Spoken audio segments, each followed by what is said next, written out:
자, 오늘 본문 에레미야서 봅니다. 2장 20절에서 25절까지 봅니다.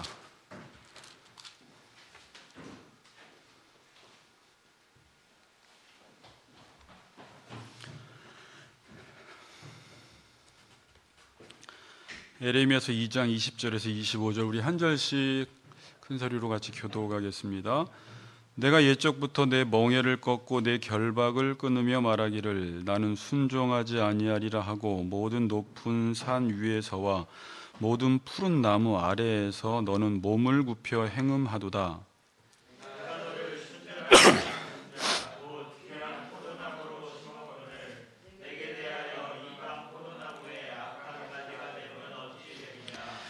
주 여호와의 말씀이니라. 내가 잿물로 스스로 씻으며 내가 많은 비누를 쓸지라도 내 죄악이 내 앞에 그대로 있으리니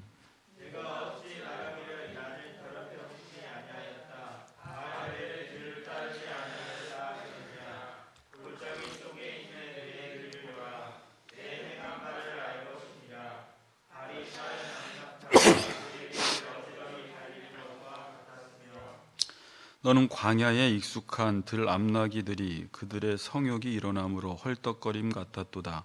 그 발전기에 누가 그것을 막으리요 그것을 찾는 것들이 수고하지 아니하고 그 발전기에 만나리라. 내가 또 말하기를 내 발을 제어하여 벗은 발이 되게 하지 말며 목을 가라게 하지 말라 하였으나 오직 너는 말하기를 아니라 이는 헛된 말이라. 내가 이방신들을 사랑하였은즉 그를 따라 가겠노라 하도다. 아멘.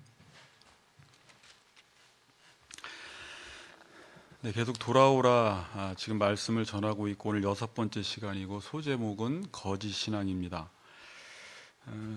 요즘이 좀 바쁘지 않고 여유가 있기 때문에 우리의 신앙을 점검하기에는 아주 좋은 시간입니다. 특히 이제 가을이고 여러분들이 시간이 날 때 많은 정보들을 머릿속에 넣는 것도 중요하고 성경 읽는 것도 중요하지만 그동안 배웠던 것들을 가지고 자기 자신을 돌아보고 시험하고 확증하는 일을 해나감으로써 좀 하나님과의 관계를 좀 정확히 진단하는 시간을 가졌으면 좋겠고 또 이 시기를 통해서 우리가 다시 만날 때는 각자 흩어져 있었지만 오히려 더 돌아온 모습으로 더 하나님께 가까이 나아가는 모습으로 만났으면 하는 바람으로 지금 말씀을 전하니까 단순히 또 돌아오라 시리즈구나 라고 생각하지 마시고 정말 이 기회를 통해서 목사도 더 하나님 앞에 돌아가고 우리 성도님들도 더욱더 가까이 하나님 앞에 돌아가는 기회가 되기를 바랍니다.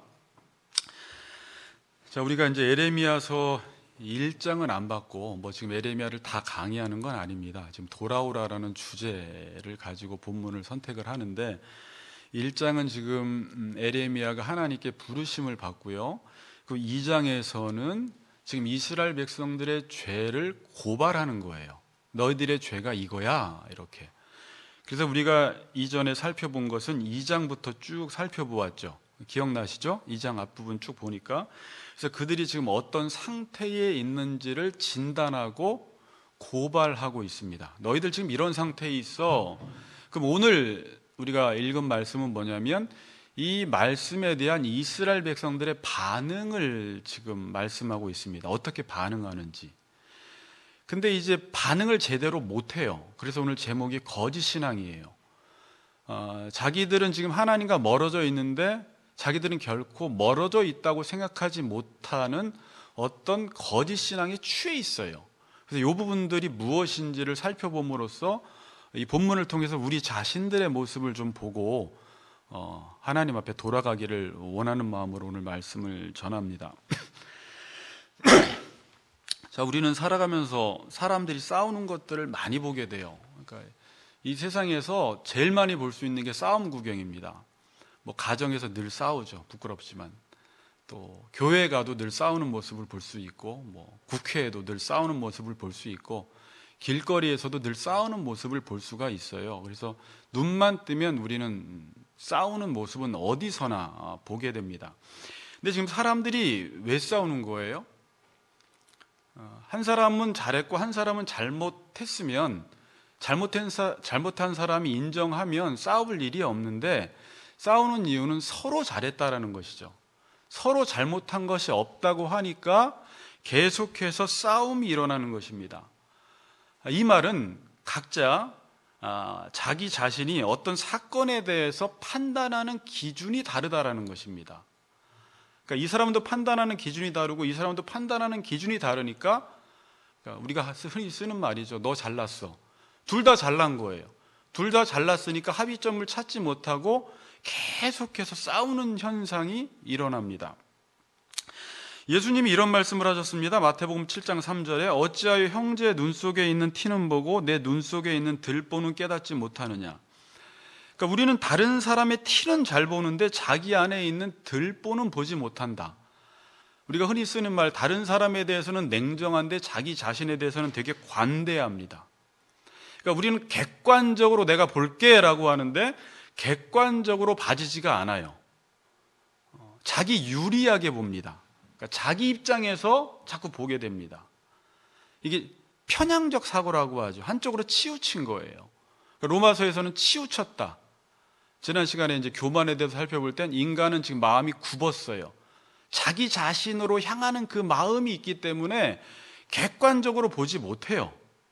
항상 자기 유리하게 보니까 이 사람도 자기중심적으로 사고하고 이 사람도 자기중심적으로 사고하니까 서로 잘났다고 싸우는 현상이 계속 일어나는 것입니다. 자, 이 싸움이라는 것은요, 우리가 늘상 보니까 싸움 늘 보니까 별거 아닌 것처럼 생각을 하지만 성경에서는 이 싸움이 죄 때문에 발생했다고 이야기를 해요. 야고보는 정욕으로 인해서 싸운다라고 이야기를 해요. 그러니까 죄를 짓고 나서 인간이 자기 편향적으로 생각을 하고 자기 중심적으로 생각을 하고 자기 위주로 생각을 하고 자기 입장에서만 생각을 하니까 세상은 평화 원하지만 전쟁과 소문도 늘어간다. 평화를 외치지만 교회 안에서조차도 이제는 세상처럼 싸우는 모습들이 일반적으로 흔하게 벌어지고 있다라는 거예요. 서로 사랑하는 사람이 언약을 맺고 결혼을 했는데 부부끼리도 얼마나 많이 싸우는지 몰라요. 그러니까 이제 싸움은 우리의 일상이 돼버렸어요. 그 말은 지금 우리의 죄를 우리가 지금 통제하고 있지 못하다라는 증거예요. 이 죄로 인해서 그 죄에 대한 증상과 결과들이 이 싸움의 증상으로 계속 나타나고 있는 것입니다. 앞으로는 더 많이 싸울 거예요. 우리가 보기에도 국회에서 싸우는 모습을 보면서 왜 어른들이 저래? 라고 하면서 늘상 싸워요. 앞으로 싸우면 더 싸울 거예요. 여러분, 왜 인간은 객관적으로 보지 못하고 편향적으로 보고 자기 유리하게 보는 걸까요? 여러분들이 싸우다가 상대방을 보며 느끼는 게 있어요. 어떻게 저 사람은 저렇게 자기 유리하게만 저렇게 생각하지? 근데 상대방도 그렇게 생각해요. 어떻게 저 사람은 저렇게 자기중심적으로만 생각하지? 근데 상대방도 나를 볼 때 그렇게 생각을 해요. 그건 우리가 늘상 느끼는 겁니다. 왜 그런 걸까요? 자, 인간은 들으세요. 하나님과 어떤 관계를 맺고 있느냐에 따라서 내가 사고하고 판단하는 게 달라집니다. 그러니까 하나님과 어떤 관계를 맺고 있느냐에 따라서 내가 사고하고 생각하고 판단하는 게 달라져요. 다시 이야기하면 절대적 기준을 가진 의로우신 하나님과 어떤 기준을 맺고 있느냐에 따라서 판단하는 게 달라진다라는 거예요. 그럼 절대적 하나님과 바른 관계를 맺고 있는 사람은 이 율법이라는 절대적 기준으로 판단을 하게 됩니다. 그래서 그나마 그릇된 판단을 조금이라도 줄여나갈 수가 있어요. 그리고 그 기준 앞에 자기 자신을 볼 때 자기가 얼마나 형편없는지를 보게 돼요. 그런데 절대적인 기준을 갖고 계신 하나님과 관계를 맺지 않고 살아가면 저절로 자신이 절대적 기준을 가지고 자기 의에 빠져서 자기가 주인인 양 나라는 기준을 가지고 모든 것들을 판단하게 됩니다. 이건 저나 여러분이나 동일하게 나타나는 현상이에요. 우리 서원 씨가 하나님과 좋은 관계에 있을 때는 하나님의 말씀으로 모든 것들을 바라보지만 하나님과 관계를 맺고 있지 않을 때는 나라는 기준으로 모든 것들을 바라보게 됩니다. 그럼 어떻게 보이냐면 다 문제로 보여요. 나 빼고 다 문제야. 그 이제 모든 사람들이 나 빼고 다 문제니까 서로 비난하고 헐뜯는 일에 정신 팔리게 되죠. 자, 요즘 여러분들이 유튜브를 통해서 이렇게 몇 가지를 보다 보면 좀 프레임 전쟁을 하고 있어요. 프레임 전쟁. 그러니까 보수냐 진보냐도 객관적으로 못 봐요. 그러니까 좌파 프레임으로, 우파 프레임으로 보는 거예요. 여러분, 자기도 모르게 이성의 합리화 작용을 통해서 자기 안에 어떤 프레임을 만들어서 그 프레임을 가지고 보는 거예요. 교회도 그 프레임을 가지고 보는 거고, 이단도 자기 프레임을 가지고 보니까 옳다고 하는 거예요. 어떤 사건이 딱 터지면요, 좌파와 우파가 해석하는 게 전혀 달라요. 어떻게 그렇게 다를 수가 있을까요? 그냥 자기 프레임 안에 갇힌 거예요. 그래서 자기 빼고는 다 문제로 보입니다. 그래서 세계관을 바꾼다라고 할 땐 이 프레임을 바꾸는 거예요. 근데 나이가 많이 들수록, 또 자기 생각에 갇혀서 오래 사는 사람일수록, 누군가로부터 지도를 받지 않은 사람일수록 시간이 흘러가면서 자기의 경험과 자기가 지금까지 보고 배우고 느끼고 아는 것들을 가지고 프레임을 만들어서 그 프레임을 가지고 보니까 남의 티는 보는데 자기 안에 있는 들보는 못 보는 현상이 일어나요. 그러니까 자기중심적으로 똘똘 뭉친 사람은 자기는 못 보고 남만 보여서 나는 문제 없는데 다른 사람만 문제 있다라고 보는 것입니다. 이렇게 자기중심적인 사고를 오래 해온 사람은 내가 잘못했다라는 것을 인정하는 것이 너무 힘들어요. 자, 이제 오늘은 인정이라는 단어로 결론을 줘요. 하나님께 인정받아야 되는데 하나님께 이 인정이 아니라 자기 자신이 하나님으로부터 내 모습을 인정하는 사람, 내 잘못을 인정하는 사람만 하나님으로부터 인정받아요. 그런데 자기 프레임에 갇힌 사람일수록 자기를 인정하지 못하는 현상이 일어나요. 아까 말씀드렸듯이 우리는 지금 혁이 나이도 지금 막 늦을 수도 있어요.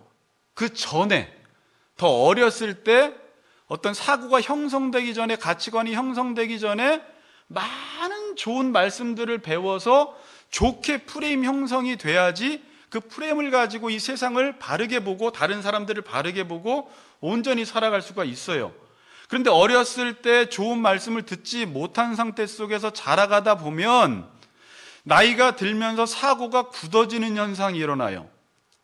특별히 교회를 다녀도 목사들에게도 되게 큰 문제가 있는데 자기가 옳다고만 생각을 하고 다른 사람들의 말을 귀 기울여 듣지 않고 배우려는 자세를 취하지 않으면 나도 모르게 내 생각이 굳어지게 돼서 누군가의 말을 받아들이고 수용하고 인정하지 못하게 되는 현상이 일어난다는 것입니다. 이건 저나 여러분이나 다 마찬가지예요. 자, 그럼 하나님만이 우리를 바르게 판단합니다. 사도 바울이 그런 말을 했죠.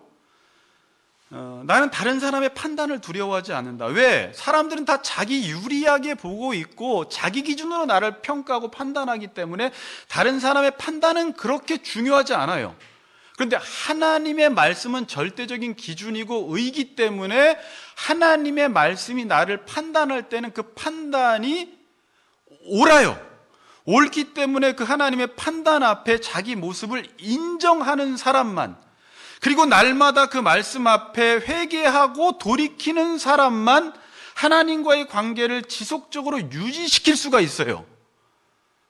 그러나 하나님의 말씀 앞에서 내 자신을 인정하지 않고 회개하고 돌이키지 않는 것이 이제 오랫동안 되면 이제 아무리 하나님의 말씀을 들어도 자기 생각과 자기 가치관과 자기 프레임이 너무 강하기 때문에 이제는 하나님 말씀마저도 대적하고 물리치는 교만함에 빠지게 되는 것입니다.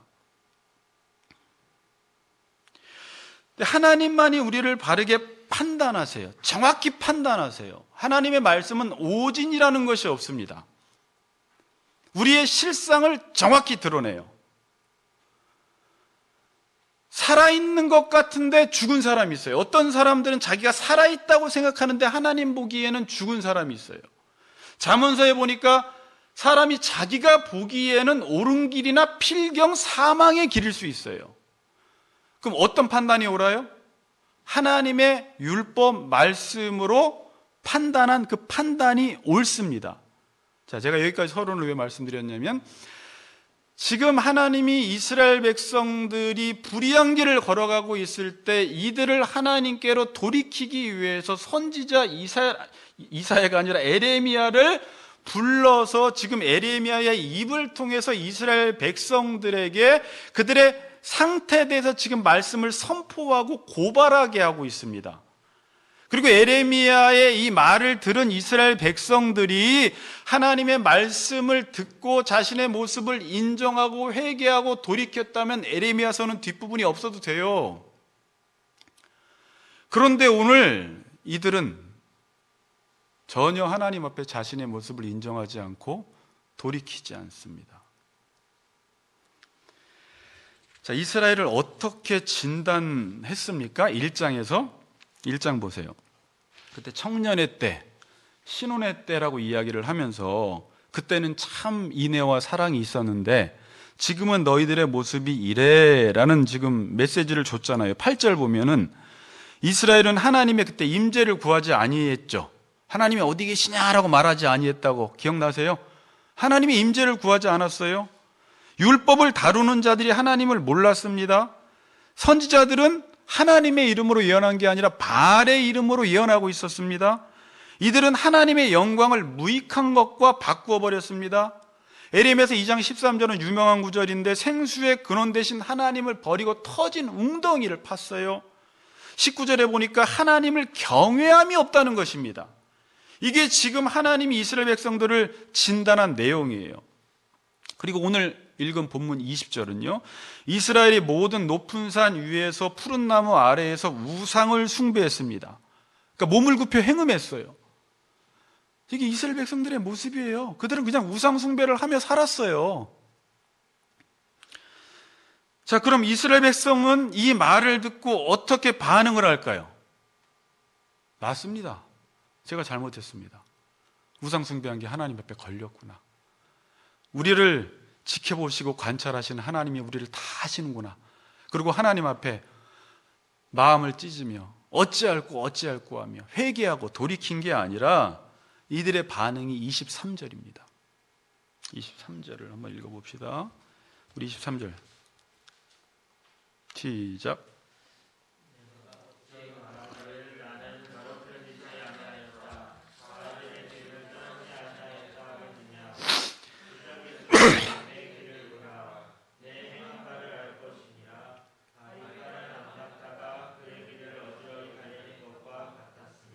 네, 23절에 내가 어찌 말하기를, 야 어떻게 그렇게 말하냐 이런 말이에요. 나는 더럽혀지지 아니하였다. 바알들의 뒤를 따르지 않았다 그러는 거예요. 그러니까 몸을 굽혀 우상 숭배하고 행음해 놓고 자기는 지금 바알을 따르지 않았다 발뺌하는 것입니다. 이럴 때 우리는 보통 쓰는 단어가 하나 있죠. 영화에도 자주 나오는 어이가 없다 그래요. 어른들은 환장하겠다 그래요. 내가 다 아는데, 네가 어떻게 살아갔는지를 다 아는데 분명히 잘못해놓고 나는 잘못하지 않았다고 하는 것입니다. 뭐 그거 다 경험이 있어서 아시죠? 자, 그럼 제가 질문 하나 해볼게요. 지금 이스라엘은 자신이 바알을 따랐다는 것을 알면서 우기는 것일까요? 아니면 정말 모르는 것일까요? 우리 종윤 씨, 종혁 씨, 잘못을 했어요. 너희들 잘못했지라고 했는데, 내가 언제 잘못했어? 라고 할 때 지금 이스라엘 백성들이 그러고 있는데, 얘네들은 진짜 몰라서 그러는, 이스라엘 백성들은 몰라서 그러는 거예요? 아니면 알면서 우기는 거예요? 누가 뭐라고 그랬어요? 알면서 우기는 걸까요? 뒤를 보면 이 사람들은 몰라요. 어거지 부리는 게 아니에요. 자, 왜 물었냐면 여러분들이 뒤에 읽다 보면 이 사람들은 늘 야훼, 여호와라는 이름을 불렀습니다. 아버지라는 이름을 불렀어요. 주여라는 이름을 불렀어요. 더군다나 구원의 확신까지 있습니다. 뒤에 읽다 보면. 그리고 하나님의 진노가 우리에게서 떠났다라는 확신까지 있어요. 마치 지금 우리 교인들 모습 보는 것과 비슷해요. 어찌 보면 세상을 따라 살아가면서 교회에서 악행을 행할 때 그 악행을 지적해 주지 않아서 자기의 잘못을 모르고 자신은 마치 잘 산 것처럼 생각해서 자기는 천국 갈 것이고 자기는 구원받은 게 확실하고 하나님의 진노는 내게서 떠나갔다라는 거짓된 확신 속에서 살아가는 교인들과 비슷한 모습이에요. 자, 이들은 늘 성전에서 제사를 드렸습니다. 절기를 지켰습니다. 월삭을 지켰습니다. 안식일을 지켰습니다. 겉으로 보기에 하나님을 섬겼습니다. 자, 그런데 실제 삶에서는 바알을 따른 거예요. 지금 그리스도인들이 예수 믿는다고 이야기를 해요. 당신 종교 뭐예요? 나 예수 믿습니다. 나 장로입니다. 나 집사입니다. 저는 11조도 내고 예배도 드리고 하나님께 봉사까지 합니다. 그런데 실제 직장 생활에서, 가정 생활에서는 세상 사람들이 가는 그 길을, 그 풍속을 그대로 따라가고 있어요. 그리고 자기 자신을 진단할 때는 자기가 겉으로 하나님이 주인, 자기는 종으로, 겉으로 이런 형식 가운데 있기 때문에 자신이 지금 주인 노릇하면서 죄를 짓고 있다라는 것은 꿈에도 생각하지 못하는 거예요. 자신이 자기에게 속은 것입니다. 자, 이게 제일 무서워요. 제가 예전에 로이드 존스 목사님 책에 한창 빠졌을 때 로이드 존스 목사님이 그렇게 여러 번 강조하던 말씀이 뭐였냐면 고린도후서 13장 5절이에요. 너희가 믿음 안에 있는가 너희 자신을 시험하고 확증하라, 이런 말을 해요. 그 한 구절 가지고 설교를 쫙 하세요. 그러니까 내 자신도 내가 속일 수 있기 때문에 너희가 늘 말씀 앞에서 믿음 안에 있는가 너희 자신을 늘 테스트해보고 확증하고, 그러니까 시험해서 네 모습이 어떤지를 계속해서 보라는 거예요.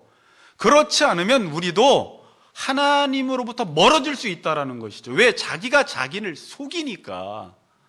내가 내 모습을 못 보니까. 지금 이스라엘과 하나님과의 관계는 하나님이 주인, 자신은 종의 관계로 있었습니다. 그런데 실제 삶에서는 자신이 주인으로 산 거예요. 자, 교회 와서는 주여, 그리고 주여, 주여, 주여 삼창도 해요. 그리고 아버지라고 불러요. 그리고 자기가 무릎을 꿇어요. 그리고 항상 강단 밑에서 말씀을 들으니까 나는 지금 하나님 아버지를 아버지로 모시고 주인으로 섬기고 그분의 종으로 있다라고 생각은 하지만 실제 삶에서는 자신이 주인이 되어서 어떤 것을 생각하고 결정하고 판단할 때 자신의 생각으로 판단하고 결정한다라는 거예요.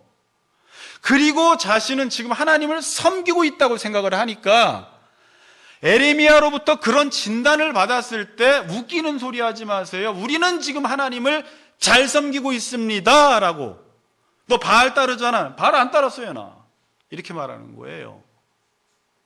그런 형식이라도 없었으면 자기를 인정했겠죠.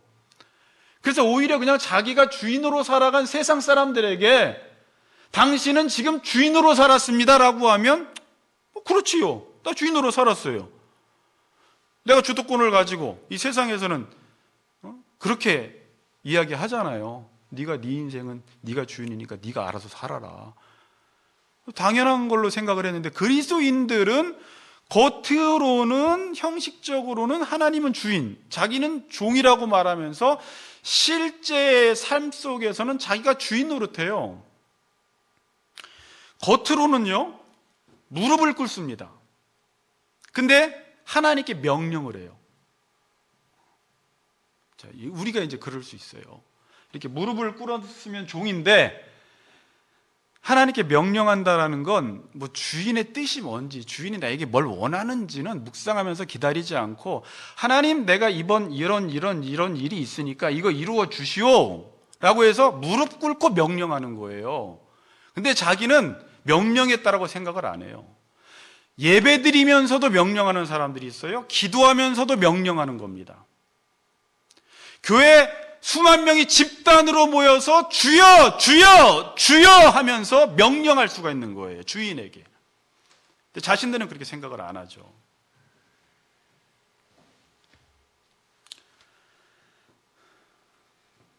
겉보기에는 주인과 종의 관계인데 실제는 자신이 주인 노릇을 하는 것입니다. 그리고 자기 자신의 잘못을 지적당할 때 인정하지 못하는 현상이 일어나요. 그러니까 누가 이제 인정을 못하느냐, 제가 보니까 두 부류 정도가 인정을 못하는데, 특히 종교인들이 인정을 못해요. 특별히 목사가 더 자기 자신을 인정하지 못할 확률이 더 커요. 주여 주여 하는 자마다 천국에 들어가는 것이 아니라 내 아버지의 뜻대로 행하는 자가 천국에 들어가는데, 뜻대로 행하지는 않고 자기가 주인 노릇하면서 목사할 수도 있고요, 내가 주인 노릇하면서 장로할 수도 있고, 주인 노릇하면서 성도할 수도 있는데, 이 종교 활동을 오래 하고 열심히 한 사람일수록 자기의 모습을 못 보는 현상이 있어요.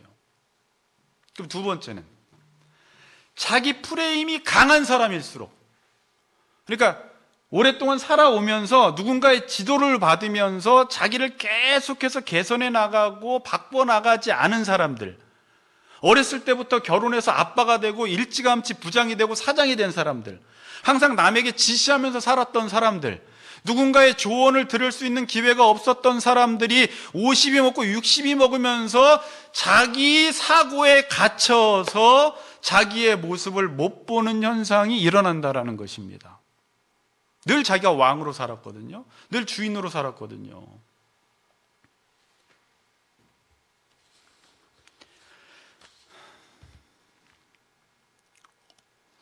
여러분, 주인과 종의 관계가 진짜 삶에서도, 자, 질문이에요. 들으세요. 주인과 종의 관계로 살기 위해서는, 주인과 종의 관계가 진짜 주인과 종의 관계로 살기 위해서는 어떻게 해야 할까요? 하나님을 주인으로 인정하세요. 종으로 사십시오. 내가 오늘부터는 내가 주인 삼은 모든 건 내려놓고 이제는 내가 종으로 살아야지 라고 마음 먹는다고 해서 종으로 사라지나요? 안 사라져요. 한 2시간 정도, 예배 끝나고 1시간 정도 말씀이 마음속에 여운이 남아있을 때는 그렇게 살지 모르겠지만, 다시 우리는 주인 노릇을 하며 또 살아가요. 그럼 어떻게 정말 하나님이 주인이고 내가 종으로 살아갈 수 있을까요? 이전에 설교 한번 했는데, 주인이 누구인지를 알면, 자, 이제 안다는 말을 계속 묵상을 하세요. 주인이 누구인지를 알면 종으로 살아가요. 자, 그런데 주인이 누구인지를 모르면 종으로 살고 싶어도 사라지지 않고 자기가 주인 노릇을 할 수밖에 없는 거예요. 그러니까 교회를 다녀도 성경 공부를 해도 하나님을 모르면 아무리 종으로 살고 싶어도 종으로 안 사라진다고요. 하나님을 아는 지식이 많아질수록 자기도 모르게 종의 자리로 점점 내려가게 돼요. 자, 역으로 하나님이 누구인지를 모르게 되면, 이 아는 일을 멈추면 자신도 모르는 사이에 자기가 종의 자리에서 주인의 자리로 점점점 기어 올라오기 시작을 해요. 이건 그냥 우리 삶 속에 늘 일어나는 일들이에요. 제가 저번에 설교 시간에 그런 말씀을 한번 드렸어요. 사람들은 다 각자의 하나님을 섬긴다, 이게 문제인 거잖아요.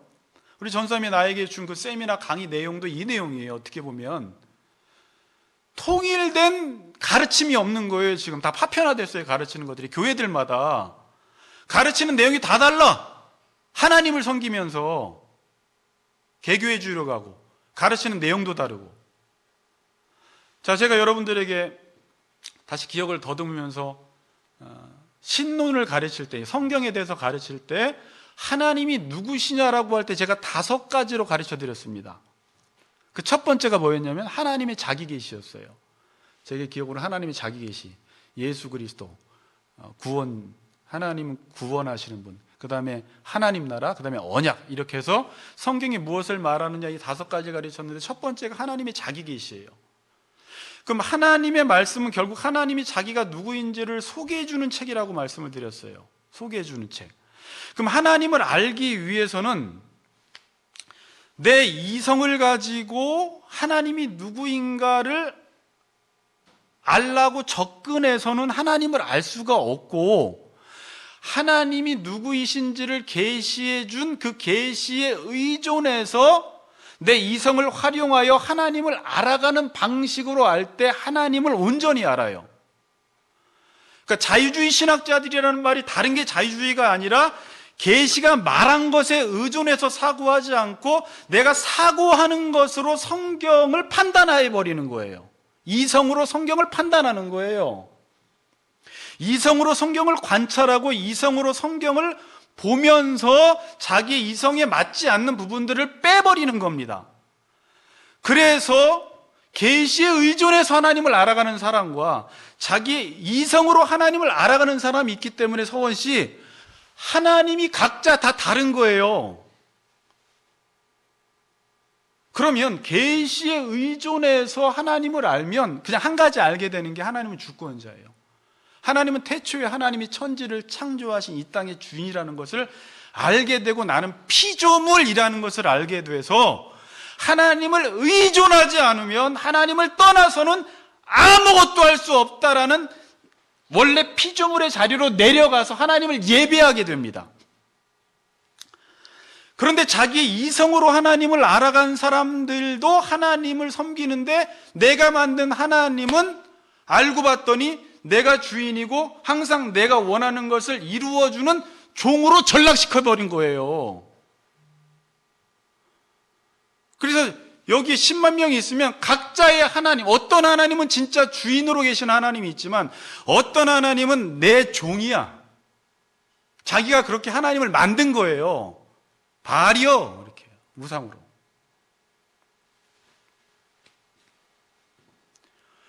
그럼 지금 우리가 배운 것을 통해서 볼 때 주인의 뭘 알아야 돼요? 자, 단순화시키는데 주인의 뭘 알아야 돼요? 제가 이전에 설교 제목 3가지가 뭐였어요? 하나님이 우리를 사랑한다라는 걸 알아야 되고요, 하나님이 주인이라는 것을 알아야 되고, 하나님이 모든 것들을 우리에게 주신다라는 걸 알아야 돼요. 그래서 하나님을 알게 되면 사랑과 은혜를 알게 돼요. 그분은 우리를 사랑하셔서 우리에게 모든 것들을 주시는 분, 이렇게 사랑과 은혜. 그러니까 그분으로부터 모든 것들이 시작됐어. 지금도 그분이 우리에게 모든 것들을 주시기 때문에 우리가 살 수 있어 라는 그분의 주인됨을 인정하게 돼요. 그리고 그분의 주인됨을 알며 신앙생활을 하게 되면요, 하나님을 죽은 하나님으로 만나는 게 아니라 실제 내가 종의 자리로 가면 나에게 날마다 은혜를 베풀어 주시고 사랑해 주시는 그 하나님을 실제 경험을 하게 돼요. 자, 보통 이제 하나님과 나는 교제하는 게 힘들다, 나는 보통 하나님의 뜻을 알기가 힘들다라고 말하는 사람들의 특징이 뭐냐면, 자기가 종의 자리에 있지 않고 주인의 자리에 있기 때문에 하나님과 교제 자체가 안 되기 때문에 인격적 교제라는 말을 그렇게 힘들어하는 거고, 하나님의 뜻을 알려면 내가 종의 자리에 가야지 하나님이, 지금도 하나님이 예정해 놓으신 그 뜻을 이루는 것들을 받아 누릴 수가 있어요. 종의 자리에만 가면 하나님이 계속 내 삶 속에서 일하시는 것들을 경험을 하게 돼요. 그래서 하나님의 뜻 아는 게 그렇게 힘들지 않고요, 하나님과 교제하는 게 그렇게 힘들지가 않아요. 근데 문제는 내가 주인 노릇하고 있으면 하나님의 뜻이 뭐지, 이것을 막 공식적으로 접근하고 학문적으로 접근하려고 하면요 되게 힘들어요. 어떻게 하나님과 인격적으로 교제를 해? 내가 주인이 되어서 지금 하나님을 부려먹고 있고 하나님 보고 이래라 저래라 그러고 있는데 어떻게 하나님과 교제가 됩니까? 교제 자체가 안 되는 거예요. 그러니까 문제는 자기가 있지 말아야 할 자리에 있으면서 뭐 하나님의 뜻을 모르겠다, 하나님과 교제가 안 된다, 이렇게 말하는 거예요. 그런데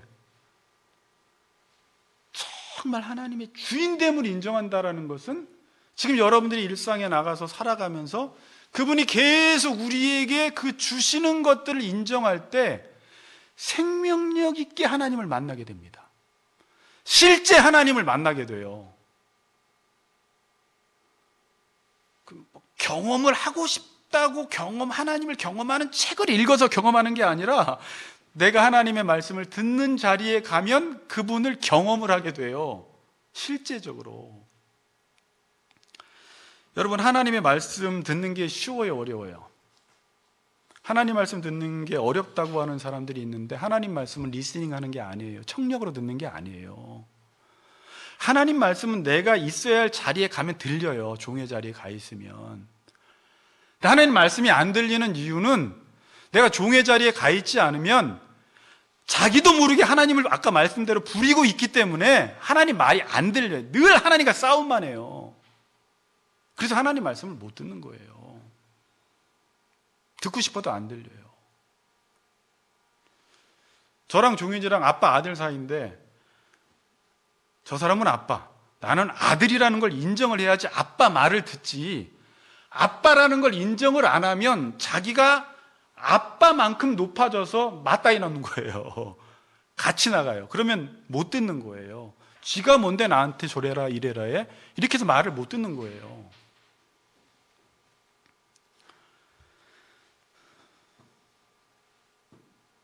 자, 지금 이스라엘 백성들이 바알을 따랐다라는 것을 무엇이 증명하냐면 20절이 증명을 합니다. 자, 20절 읽어봅시다. 20절. 20절 큰 소리로 읽겠습니다. 시작.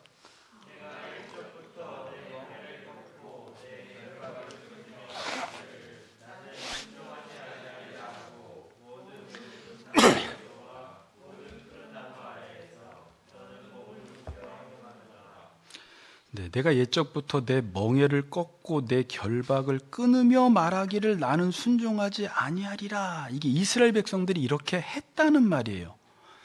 이게 제가 원어 성경에 보니까 여기는 지금 2인칭으로 내가 내 멍에를 꺾고 내 결박을 끊었다 그러는데 원어 성경에서는 1인칭으로 되어 있어요. 내가, 이스라엘 백성들이 내가 아이 산산이 부수고 내가 깨뜨렸다 이렇게 되어 있어요. 이게 무슨 말이냐면 소의 비유로 말하는 겁니다. 멍에를 꺾고 결박을 끊었다라는 말은 하나님과 맺은 언약을 파기시켰다라는 거예요. 여러분, 하나님과 맺은 언약을 왜 파기하죠? 하나님이 나에게 말씀하시는 그 말씀이 결박과 속박으로 여겨지는 거예요. 그러니까 여러분, 내가 종의 자리에 있으면 하나님이 나에게 늘 말씀해 주시는 것이 즐거운 말, 기쁜 말, 나를 위한 말로 들리는데 내가 주인 노릇을 하려고 하면 하나님이 나에게 말하는 게 다 속박의 말로, 구속의 말로 들리기 시작해요. 그래서 이스라엘 백성들이 옛날에 청년의 때, 신혼의 때는 그 하나님의 말씀을 들었는지 모르겠지만 신혼기가 지나면서 여러분들도 경험해봤죠? 신혼기가 지나면서 감정적인 사랑, 짜릿한 사랑이 지나면서 그때부터는 이제 본격적으로 서로를 알아가야 되는데 신앙생활도 마찬가지예요. 신혼기가 지나고 나면 계속 짜릿함을 우리가 추구하면 안 되고 이제 정말 하나님 알아가는 일에 힘써야 되는데 그 알아가는 일에 힘쓰지 않으면 아까 뭐라고 그랬어요? 자기도 모르게 자기가 주인의 자리로 올라와서 그때부터 설교를 듣고 성경 공부를 하면 그 말이 다 나를 얽어매는 것 같은 속박과 구속으로 느껴지기 시작한다라는 거예요. 그래서 이스라엘 백성들이 자기도 모르게 그것을 다 끊어버리고 나서 한다는 말이 나는 이제 순종하지 않겠어! 이렇게 말한 거예요. 말씀 안 어렵죠, 서원 씨?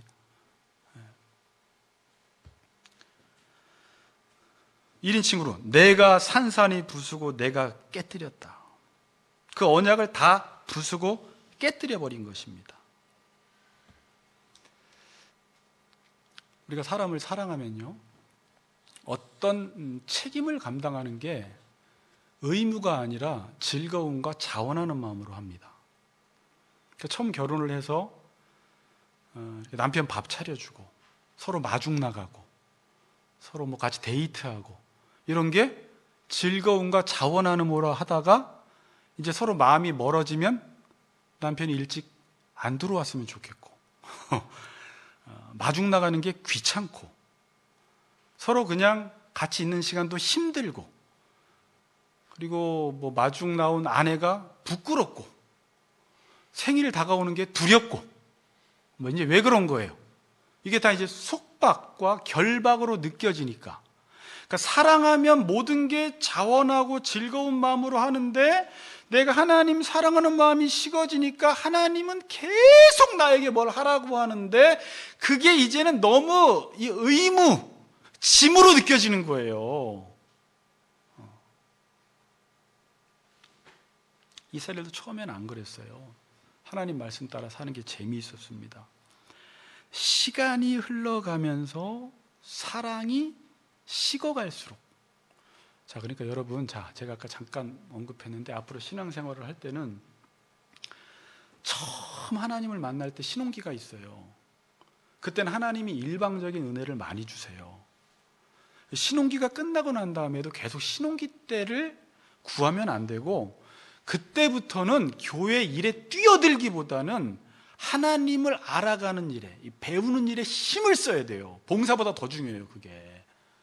근데 보통 교회에서는 이 신혼기가 지나면 이 사람을 일부터 시키니까 하나님을 알아가는 기회가 없다 보니까 시간이 지나다가 자기가 주인의 자리에 올라가고 하나님의 말씀이 구속으로 느껴지기 시작하면서 힘이 빠지기 시작하고 자기가 맡던 직분들을 내려놓기 시작합니다. 힘이 없어요. 그럼 그때 뭐 해야 돼요? 이제 본격적으로 하나님을 알아가는 일에 힘써야 되는 때예요. 근데 그 시기 때 너무 일을 많이 하는 거예요. 그럼 부부도 마찬가지예요. 이 찌릿찌릿한 관계가 오래 못 가요.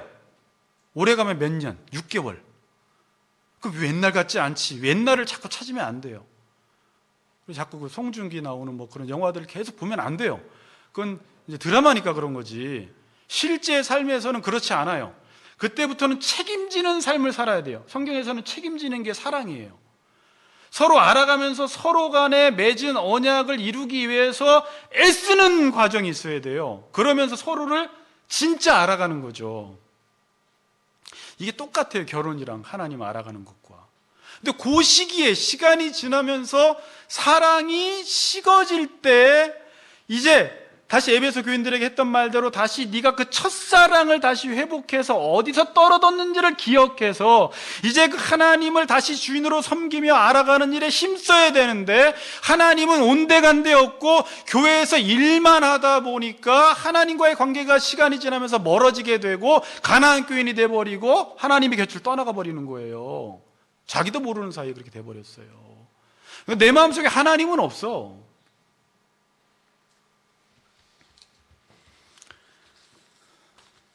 자, 이스라엘은 분명히 하나님께 순종하지 않고 이방신께 몸을 굽혔습니다. 그게 현실입니다. 근데 23절에서는 자신은 이방을 따르지 않았다고 이야기해요. 그러면서 하는 말이 골짜기 속에 있는 23절 보세요. 골짜기 속에 있는 내 길을 보라. 보라 동그라미 쳤어요. 저는 내 행한 바를 알 것이라. 그래서 보면 알 거다 이거예요. 보면 알 거다. 야, 너 발 안 따랐다고 했는데 이 아내가 우기니까 마치 남편이 영상을 찍어놓은 걸 하나 보여주면서 야, 너 이렇게 여기 갔잖아 너. 그러니까 그 당시에는 지금은 너 바람 폈잖아. 너 딴짓 했잖아. 영상을 보여주는 건데 그 당시에는 골짜기 속에 있는 내 길을 보라는 거예요. 이게 뭐냐면 그 당시에 흰놈의 골짜기, 우상숭배가 자행되던 곳이에요. 너 우상숭배하러 맨날 거기 갔잖아. 보라는 거예요. 그럼 알게 될 것이라는 거예요. 너 시침이 떼지 마. 네가 살아왔던 그 발걸음, 그 걸음이 늘 우상숭배하고 있었어. 너 교회는 나와서 종교적 활동을 했는지 모르겠지만 너 세상에서는 세상 사람들이 가는 길을 그대로 걸어가고 있었어. 세상의 풍속을 그대로 따랐어. 세상 사람들이 아이 키우는 방식으로 그대로 아이 키웠어. 세상 사람들이 성공하는 방식으로 그대로 성공을 추구했어. 너 길을 봐봐. 알잖아. 왜 안 했다고 해? 근데 자기 스스로는 교회 나왔잖아요. 그러니까 여기서 길을 물을 때 네가 어디 갔는지를 보고 길을 묻는 게 아니라 네가 이 세상에서의 삶 속에서 어떤 삶을 살았는지를 보고 길을 물어요. 길이라는 단어가. 보면 알게 될 것이라는 거예요. 내가 살아간 길, 내가 걸어간 길을 보면 내가 어떻게 살았는지를 알게 될 거라는 거예요. 성경에서 이렇게 말하지 않아요. 네가 어디 갔는지를 보면 네가 어떻게 샀는지를 알 수 있다고 말하지 않고 네가 걸어간 길을 보면 어떻게 살았는지를 알 수 있다고 이야기합니다. 그래서 제가 길이라는 단어를 찾아봤는데요. 이게 데레크라는 단어입니다.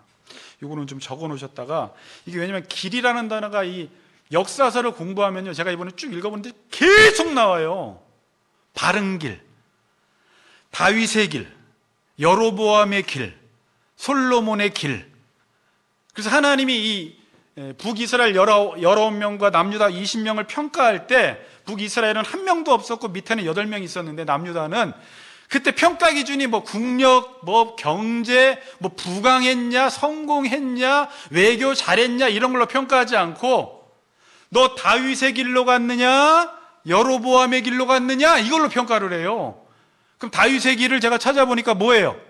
여호와의 율례와 법도를 따라 살았느냐? 선한 왕들은 그 법도를 지키기 위해서 모든 우상들을, 아세라 목상들을, 산당들을 제거하기 시작하고 다시 율법으로 말씀을 가르치기 시작하면서 종교개혁이 일어나요.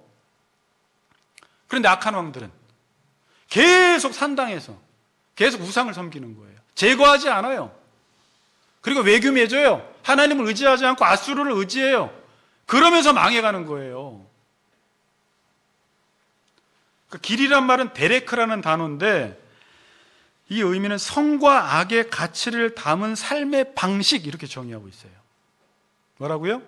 성과 악의 가치를 담은 삶의 방식. 대표적인 구절이 열왕기상 2장 3절 앞에 띄워주세요. 내 하나님 여호와의 명을 지켜 그 길로 행하며, 이렇게 나와 있어요.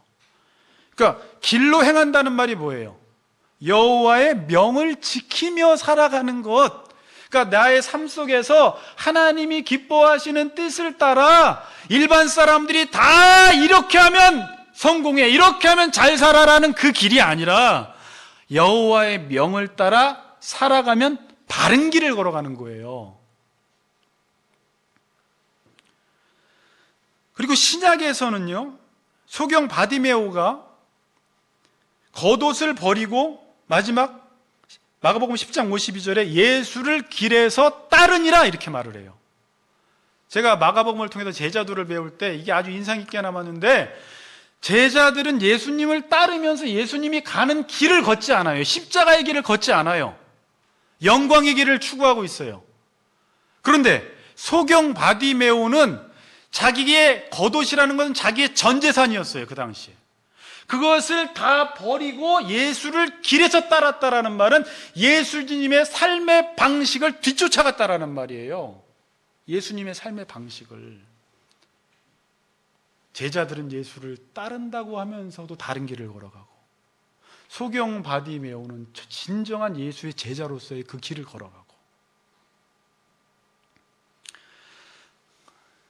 길의 첫 번째 의미가 뭐라고요? 삶의 방식. 두 번째는 관습과 풍속이라는 의미가 있습니다. 관습과 풍속. 자, 그러니까 가던 길을 반복해서 가다 보면 습관이 되고 하나의 풍속이 돼요. 악한 길도 처음에는요, 가다가 이 길 가면 안 되는데 그러다가 계속 악한 길을 가다 보면 습관이 되고 풍속이 되는 것입니다. 자, 근데 에레미야서 10장 잠깐만 보죠. 형규 형제한테 안 줬는데 3절 5절에 보면 제가 뒤에 읽다 보니까 이런 말씀이 있었어요. 3절 보면 여러 나라의 풍습은 헛된 것이니 라고 말하면서 5절에 보니까 그것이 그들에게 화를 주거나 복을 주지 못하나니 너희는 두려워하지 말라는 거예요.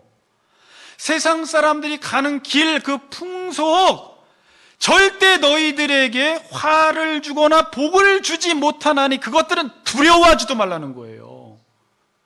그리고 여호와께서 명한 길로만 가라는 거예요. 오늘 집에 가셔서 숙제 드릴게요. 여러분들이 열왕기 상하, 역대 상하를 읽어보세요.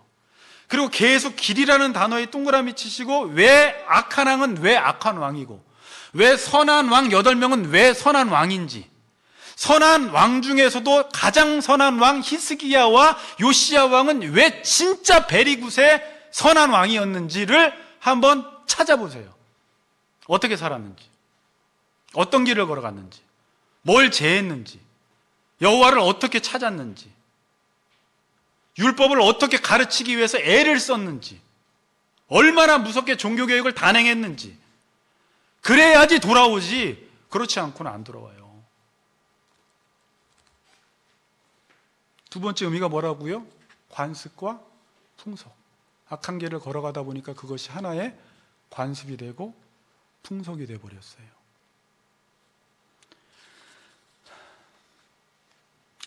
여러분이 매일매일의 삶에서 어떤 길을 걸어가냐라는 것입니다. 하나님의 명을 따라 선한 길을 가냐라는 거예요. 한번 스스로 질문해 보라는 거예요. 신앙생활을 잘하냐 아니냐는 주일날 봐서는 알 수가 없어요, 여러분. 주일날은 너무 이렇게 신앙생활 잘해 보여요. 이렇게 여기 있으니까. 전사님도 옆에 찬양하고 권사님 앉아 계시고 다 방송 일하고 피아노 치는데 우리 교인들 다 와도 봉사하고 형제님 자매님 그러지 막 여기서 욕합니까? 사기쳐요? 안 하잖아요. 다 선해 보이죠. 언제 할 수 있어요? 여러분들이 월화수목금토에서 가정에서 가정 식구들을 어떻게 대하는가, 직장에서 어떤 정신으로 일을 하는가, 여러분들이 주변에서 이웃들, 주변에 가난한 사람들, 이웃들을 볼 때 어떤 액션을 취하는가, 거기서 내 길이 나오는 거지. 교회 와가지고 대표 기도하고 많은 헌금 내고 직분 하나 맡아도 일할 때는 이 사람이 선한지 안 선한지 아무도 몰라요. 그 사람이, 그 장로가 사업을 지금 어떤 정신을 가지고 하는지 저도 여기서 몰라요. 가정에서 지금 종인이 종혁이 우리 아내를 어떻게 대하고 우리 개 로리를 어떻게 대하고 여러분들을 대할 때 어떻게 대하는지를 봐야지 제가 어떤 길을 가는지를 알 수가 있지, 교회 와서 성경 공부 가르칠 때 모른다는 거예요. 이 데레크라는 단어의 어원인 단어가 다라크입니다. 여기까지 계속 데레크 설명이에요. 다라크인데 이 다라크는 밟다라는 의미예요. 밟다. 그러니까 단순히 이 말은 땅을 밟는 것을 의미하지 않고 성경에서는 밟다라는 말은 소유하다라는 의미예요. 신명기 11장 24절과 여호수아 1장 3절을 보면 너희 발바닥으로 밟는 곳은 다 너희 소유가 되리니 이렇게 말을 해요. 그러니까 여러분들이 세상에 나갔습니다. 직장에 나갔습니다. 거기서 여러분들이 여호와의 명을 따라 살아가면 그 땅이 내 소유가 되는 거예요. 이렇게 하나님 나라가 임하는 거예요. 가정에서 여러분들이 하나님의 명을 따라 살면 그 가정에 하나님 나라가 임한 거예요. 하나님이 다스리기 시작하세요. 내 소유가 되는 거예요. 여러분들이 가나안 땅이 확장되고 축소되는 거 배웠죠? 어떨 때 확장이 되고 어쩔 때 축소가 돼요. 하나님이 주신 땅에서 하나님의 율법의 말씀을 따라 살아가면 다윗 왕 시대에 확장이 되지만 아무리 군사력이 좋고 경제력이 좋아도 하나님의 말씀을 따라 살지 않으면 축소돼 버려요. 그거를 열왕기 상하에서 가르쳐 주는 거예요. 또 하나가 이 다라크라는 단어는 짓밟는다라는 의미예요. 그럼 짓밟는다는 건 뭐예요? 정복의 의미예요. 여러분들이 여러분의 삶 속에서 하나님의 말씀 여호와의 명을 따라 살아갈 때 그것이 나의 소유가 되고 그것을 정복해버리는 거예요. 그럼 정복하는 게 뭘까요? 서원 씨, 학교에 가고 직장에 가면 예전에 말씀드렸지만 이렇게 살아야 돼, 저렇게 살아야 돼, 이렇게 살아야지 잘 살아, 저렇게 살아야지 성공이야 라는 게 있는데 정복하지 못한 사람은 거기에 지배를 당하고 살아가요. 정복한 사람은 그 말 안 듣고 살아가요. 이게 정복한 거예요. 자유함 속에서 하나님만 두려워하며 하나님이 나의 주인 되셔서 하나님이 내 생사화복을 주관하시고, 여러분들이 역대상하 계속 역대하 읽어보면 형통하게 하시고 강성하게 하신대요. 그 단어 또 동그라미 쳐보세요. 하나님 말씀을 따라 살았을 때 그게 소유하고 정복하는 거예요. 지금 그리스도인들이 세상에서 수치를 당하는 이유가 뭐예요? 요즘 수치. 삶의 방식이 안 바뀌어서 그런 거예요. 삶의 방식이. 교회는 다니는데 삶의 방식이 똑같아. 세상 사람들이 살아가는 방식과 똑같으니까 세상 사람들이 손가락질 하는 거예요. 어떻게 교회는 다니는데 방식이 똑같냐? 어떻게 교회는 다니는데 애 키우는 게 똑같냐? 어떻게 교회는 다니는데 성공관이 똑같냐? 어떻게 말씀을 듣는 저 사람이 살아가는 방식이, 돈 버는 방식이 똑같아. 다른 걸 못 찾는 거예요. 다른 걸. 뭘 하나 선택하고 결정하는데 세상 사람들이 선택하고 결정하는 것과 똑같아. 두려워. 똑같이 두려워해. 그런데 여러분들이 세상에서 사람들은 막 두려워하면서 그 길을 못 가서 막 안달이 나서 살아가는데, 나는 여호와를 경외하며 그냥 그 자리에서 하나님의 말씀을 따라 살아갈 때 강성케 되고 형통하는 것을 보면서 주변 사람들이 다른 길을 걸어가는 우리를 바라보면서 나도 저 길을 한번 걸어가 봐야 되겠다라고 하면서 전도가 되는 거지. 똑같은 길을 걸어가는데 교회를 나가면 교회 다닐 필요성을 못 느끼는 거잖아요. 근데 제가 지금 기억은 안 나는데 역대하를 쭉 오늘 어제랑 오늘 읽어보면서 그렇게 살아갈 때 주변 이방 민족이 두려워하기 시작해요. 다른 길을 걸어갈 때. 그리고 그들이 돌아오기 시작한대요. 하나님께. 그리고 초대교회 때도 일어났던 현상이잖아요. 삶의 방식이 막 떡을 떼고 교제하고 자기 있는 걸 막 나눠주고 선을 베풀고 하니까 사람들이 두려워해요. 저 사람들은 왜 저렇게 살까? 그렇게 돌아오는 거예요. 교회로. 교회를 흠모하는 거예요.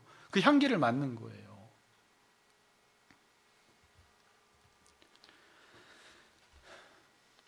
이스라엘은 자신들은 바알을 따르지 않았다고 하는데 그들의 실제 삶에서는 우상 숭배하는 골짜기 속의 길을 걸어가고 있었습니다.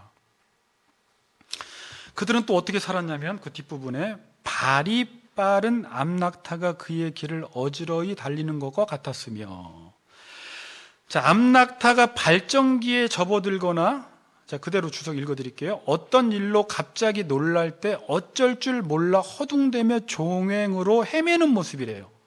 그러니까 발이 빠른 암낙타가 그의 길을 어지러이 다니는 거예요. 그러니까 발전기에 접어들었거나 놀랐을 때 어디로 가야 될지 몰라서 지금 헤매는 모습. 그런데 두 번째 24절, 너는 광야에 익숙한 들 암나기들이 그들의 성욕이 일어남으로 헐떡거림 같았도다. 그 발전기에 누가 그것을 막으리요? 그것을 찾는 것들이 수고하지 아니하고 그 발전기에 만나리라.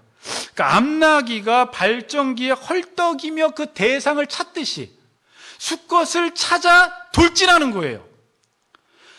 발전기를 맞았으니까 이 암나기가 수컷을 찾기 위해서 자기의 정욕을 해결하기 위해서 막 정신없이 헤매는 모습. 이게 무슨 말이냐면 인간이 내 안에 있는 그 욕심과 욕망을 채우기 위해서 세상에서 방황하는 모습이에요.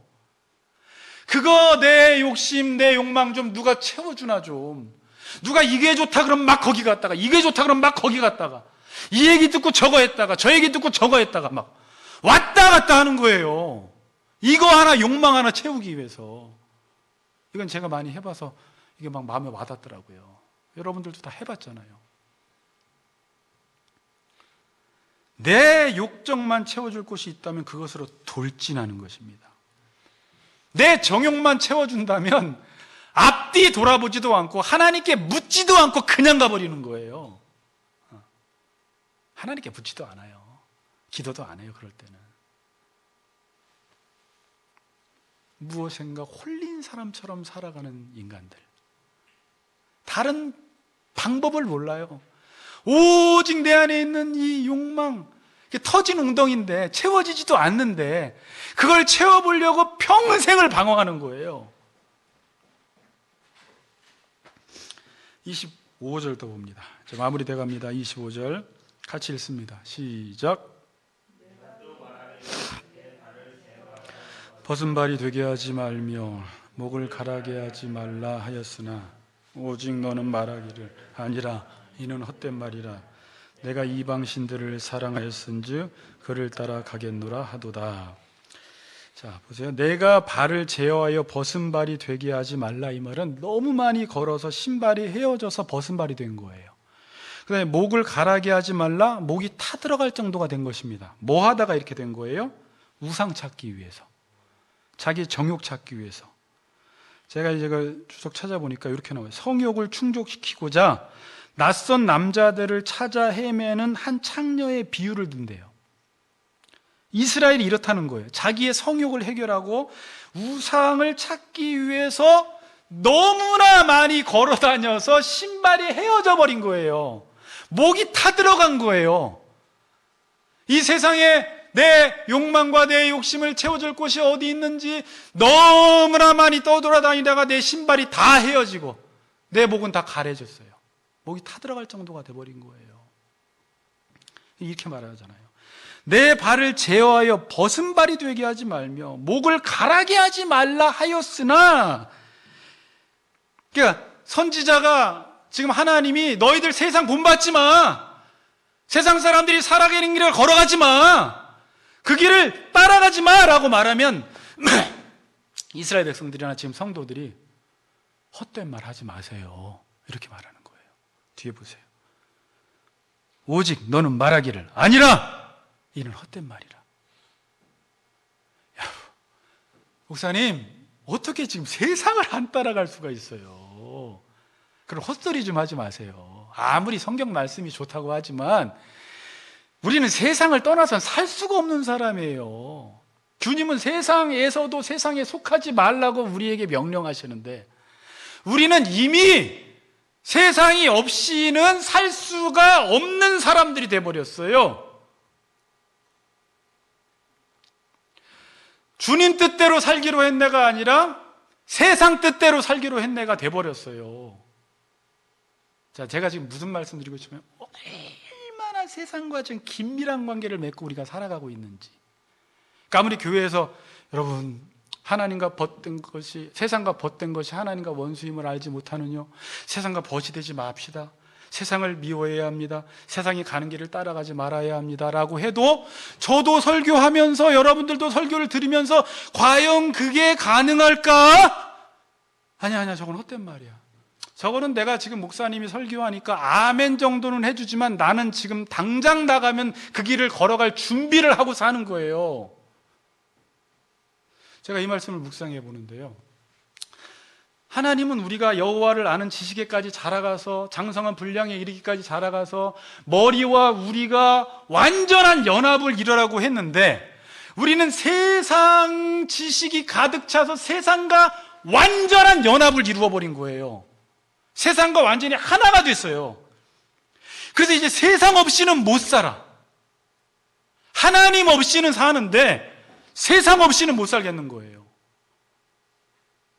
세상과 나는 간고도 없고 구속한 주만 보여야 되는데 구속한 주는 간데 없고 세상만 보이는 거예요. 유 목사가 지금 무슨 얘기하고 싶은 거예요? 저나 여러분이나 우리 성도들이 세상과 얼마나 깊이 연애하고 있었는지, 세상을 떠나서는 이제는 살 수 없을 지경이 된 중독 현상, 중독에 걸렸어요. 세상을 떠나면 금단 현상이 일어나요. 술 끊으면 금단 현상이 일어나듯이 세상 없이 살아보려고 하니까 도저히 내 몸이 말을 안 들어. 술 안 먹고는 못 살겠어. 세상과 짝하지 않고는 못 살겠어. 하나님 없이는 살 수 있겠는데, 성경 안 보고 성경 공부 안 하고는 살 수 있겠는데, 세상 방식으로 살지 말라는 말은 좀 그만해 주세요, 헛소리 하지 마세요 그러는 거예요.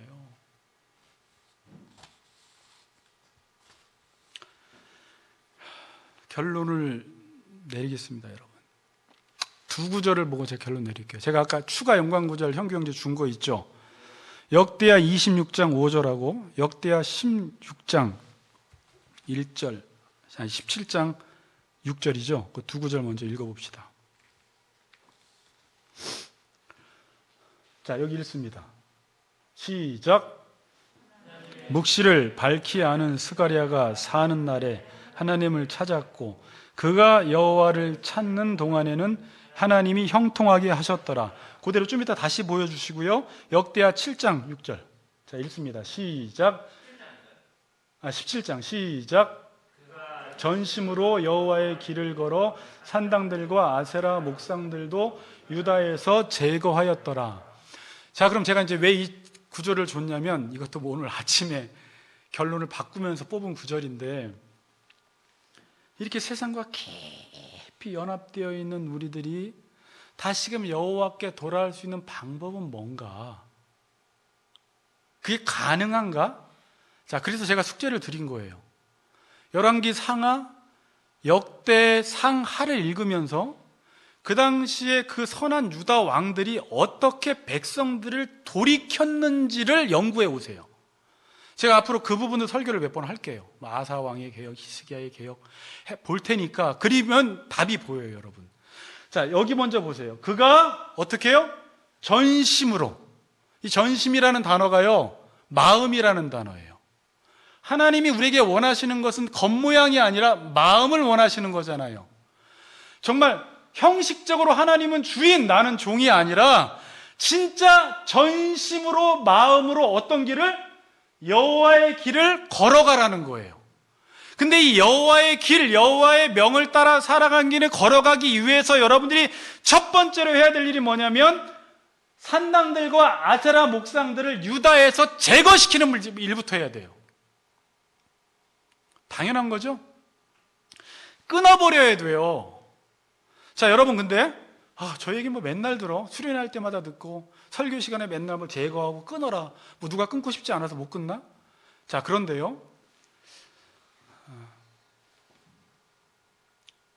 이렇게 춤추러 다니던 사람이 등산하는 사람의 등산복을 입고 살아가려면 되게 힘들어요. 늘 화장하고 이 화려한 옷을 입던 사람이 등산복을 입고 살아간다는 것이 힘든데, 목적을 춤추는 데서 등산하는 사람으로 목적을 바꾸면 저절로 등산복을 입고 조용히 묵상하며 등산하는 일을 즐기게 됩니다. 그러니까 여기서 제거한다는 것은 단순히 내가 하던 옛날 일을 끊어버리는 정도가 아니라 여러분들이 지금까지 주인으로 살았어요.